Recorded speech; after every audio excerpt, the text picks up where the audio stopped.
Is there? I'm really intrigued now. Just hearing you speak and the way that your mind functions is fascinating to me. Is there a Star Wars story that has always been kicking around in your head that you haven't been able to get down on paper that you wish you could or one day may?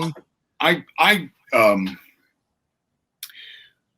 back before we knew there was going to be a sequel trilogy, I did lobby for the opportunity to write the final adventure of the Big Three. Wow. That's what, because I thought that would, I thought it would be really interesting to write. It would be really tragic, but could also be extraordinarily cool.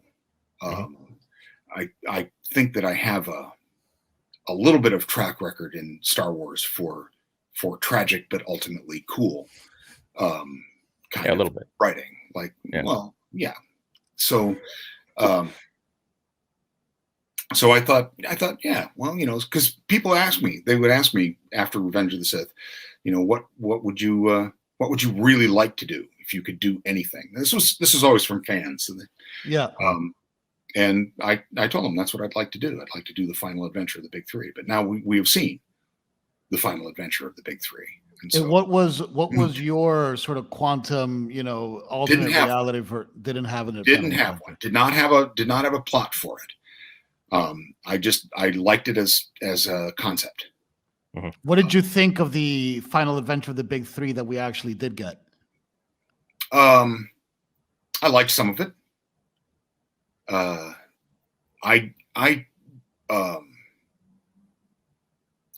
I tend not to criticize works of art because everybody has their own reaction to them. There are some people who like the sequel trilogy much more than I do. There are also some people who like it much less than I do. I thought there were a lot of good things in it. I really liked The Last Jedi a lot. You did? Okay. It is probably my second favorite film of the whole franchise. Really? After Empire or after Sith? After Empire. Okay. Yeah, but you know, Rogue One is in there too. Oh, interesting. Rogue One is a dynamite film. It's not part of the Skywalker sequence, but it's a really good movie. What did you particularly enjoy a lot about The Last Jedi? First of all, I love the way it looked. I think Rian Johnson has and I don't know who the director of photography was, but they just did a phenomenal job on everything. Everything was fascinating and beautiful at the same time.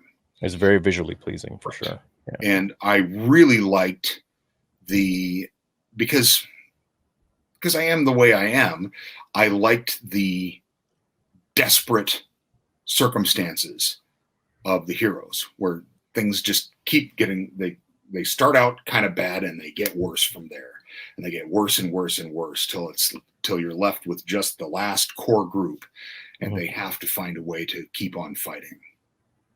That storyline, that kind of storyline for the middle film of a trilogy is sort of iconic. I mean, that's Empire as well.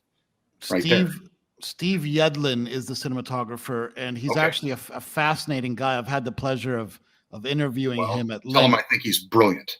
And he actually has a website that you can go check out where he teaches his fundamental practices of cinematography and gives courses online.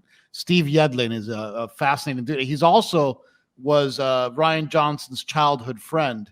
And every single movie that Rian Johnson has ever done has been photographed by Steve Yedlin. Yeah. That's interesting because I really like the way his movies look. Yeah. I think The Last Jedi is a beautiful looking film. Yeah. I personally didn't like it kind of at all. You know, like I thought the Force FaceTime stuff was interesting. The sort of telepresent dialogue was enthralling to me. Like I enjoyed seeing them having this kind of Romeo and Juliet thing from afar. But beyond that, it just didn't land for me. But I can't argue with the fact how it looks absolutely stunning. Yeah, and I think that would have worked better if they had paid it off a little differently in the third film.